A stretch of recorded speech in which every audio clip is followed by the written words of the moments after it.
know I've spent a lot of time recently talking about stock market and investing with stocks, but I wanted to switch gears a little bit and go back to talking about some real estate. So today I have 5 additional tips for new real estate agents. I guess this is a part 2 to the first one. So if you haven't seen that one, make sure you check that one out as well. Hey everyone, and thanks for joining me today. My name is Matt, and as I was mentioning, I have 5 tips for real estate agents just to help you kickstart your career. I feel that since I've done this now for a few months, I've closed a few deals myself, and I've overall just gotten more experience in the industry. I wanted to make a follow-up and just include some more tips, again, things that I kind of wish I knew going into it, or things that have helped me start my career. And so the first tip that I have for real estate agents out there is to establish connections. And by connections, I don't necessarily mean just in your firm, but also establish connections with agents in other firms, with lenders, and home inspectors. So a reason why I would say to establish connections with agents outside of your firm is because it just makes the negotiating process a little bit easier. When you're working together, if it's somebody that you've worked with in the past to help close a deal, it just makes everything go through smoother because you know each other's styles. You've, again, worked in the past, you've had success with each other in the past, you've gotten paid together, and so it just works for both ends if it's somebody that you're working with, or at least if you know who they are. Again, it makes the communication a lot easier, and it allows for you to be a little bit more flexible with your communication. And by that I mean, if I know the seller and I'm working with the buyer, I can reach out at 9-10 o'clock at night and feel comfortable with it. Where if it's somebody I don't know, I feel like I have to respect their time a little bit more, and maybe some questions would get held to the next day, which just wastes time. And so having an established connection with outside agents is going to be helpful for both yourself and your clients, again, when it comes time to closing and making sure that whole process goes through smoothly. The other one is lenders and inspectors. So these ones kind of go hand in hand, and a lot of times people don't know a lender or they don't know an inspector. Sure, they can do their research online, but they're going to rely on you to provide a recommendation for that. And the reason why I would say to know multiple of each is because they might have looked up online, XYZ home inspectors with terrible reviews. Those reviews are a little skewed because you've worked with them in the past and they do a great job for you, but your client is just set against working with them. So being able to pull from a pool of multiple inspectors will help you out with that process, because you can say, here, I have 3, this is the one I recommend the most, but certainly, feel free to look them up online and choose whichever one you feel the most comfortable with, whether that be for price or reviews, ratings, any of that good stuff. And same thing with lenders. So when I'm working with a client, I always suggest to them to have multiple lenders that they've spoken with or shop around so that they can make sure they're getting the best deal, getting the best value, approved for what they should be approved for.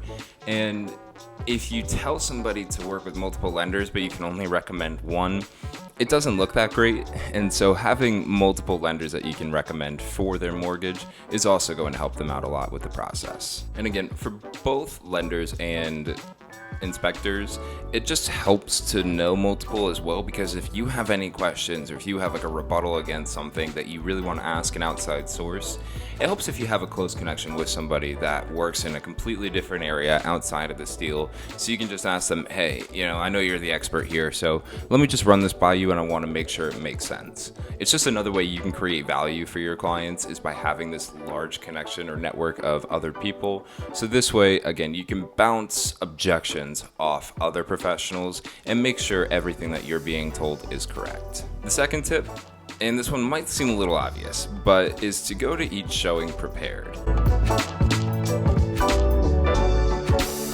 And when I say prepared, I mean be ready to answer pretty specific questions about the property. So common questions that I get asked are, what is the price of this house? What is the square footage of this house? Is it a well water system? Does it have a septic tank?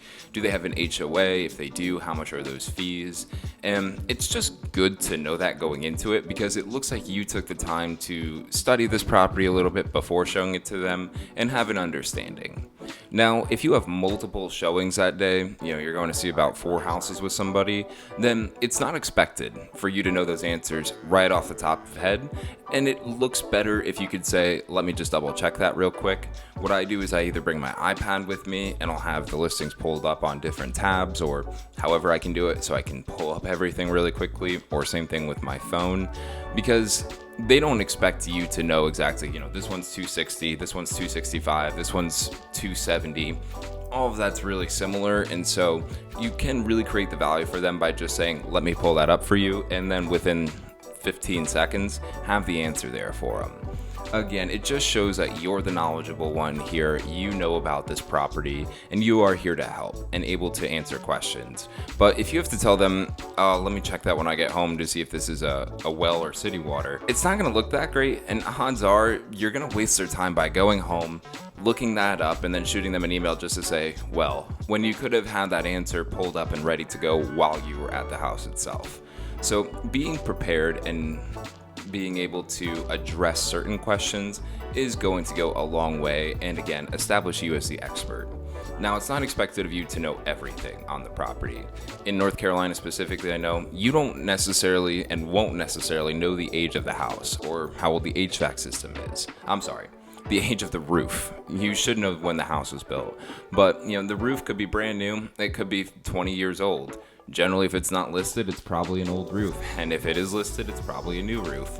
But you don't necessarily know those answers. You're not going to know the color paint on the wall or what brand of paint that was.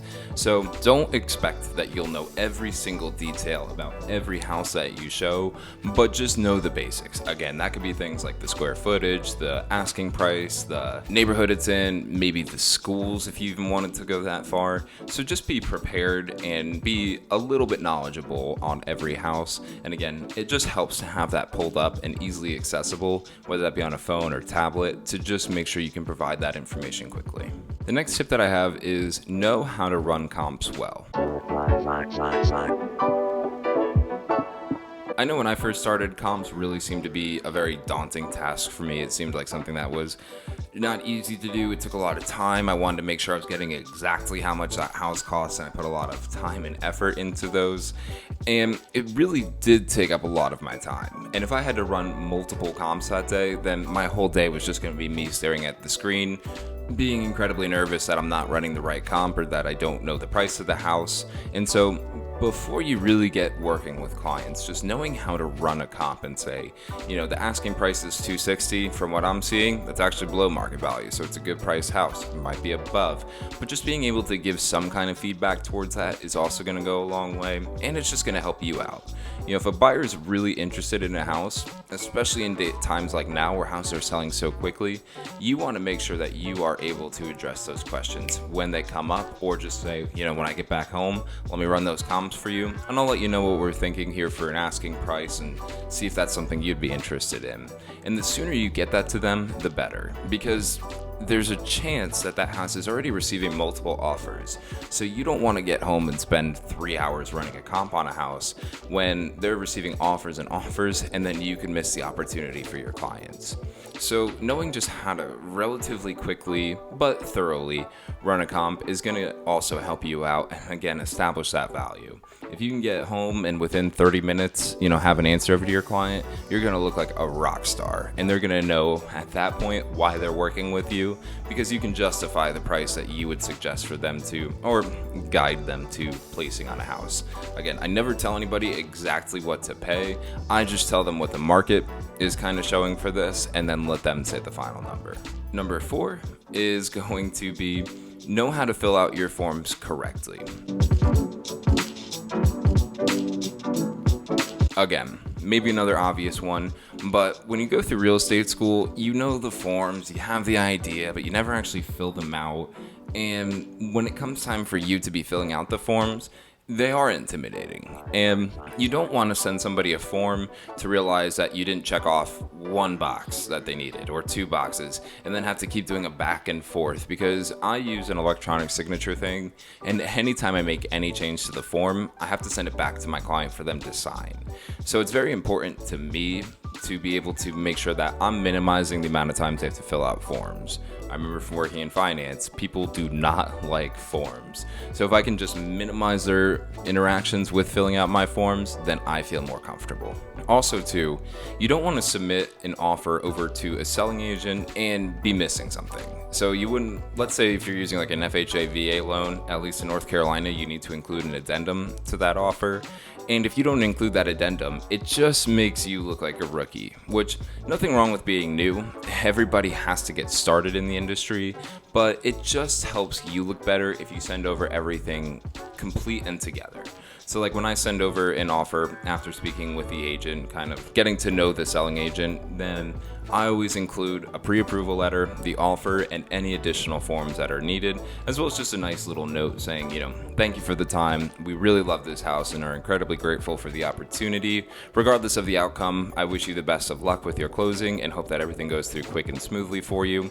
Just showing them that, we're all people here, and whatever happens, I want to make sure that everybody else is having success as well, and I try to convey that message through my offers when I submit them, also slightly indicating that, hey, I'm easy to work with. I want to make this simple, so let me know what I can do to give my clients the best chance to buy this house. And the last tip that I have is using a transaction coordinator. Now, this one is entirely up to you, but I highly suggest using one, especially if it's your first few transactions.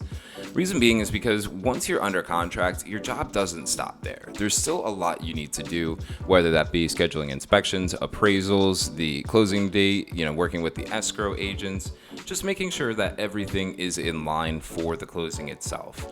And it's going to be very overwhelming when you're a new agent to figure this out because, again, real estate school doesn't teach you exactly how to do the job, so there's still a lot of learning that goes into it once you get started.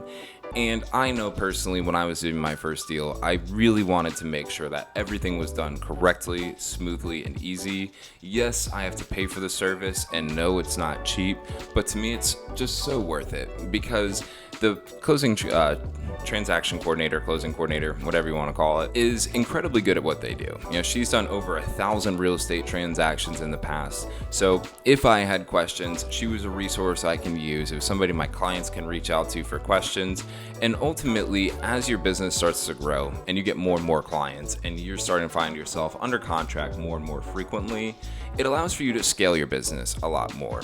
I've said this so many times in the past, but you can't create time, but you can create value for yourself. And going through a closing is going to take up a lot of time. So if you can remove that from your plate, you're creating value for yourself and your clients and almost making more time for yourself to work with your other clients. Again, you're not completely removed from the picture when you use a transaction coordinator, but they help out tremendously with kind of the more nitty-gritty details. Again, things like scheduling or making sure forms are in order, making sure everything's good when it comes time for closing, kind of those fine details that are just going to take up a lot of your time as the real estate agent.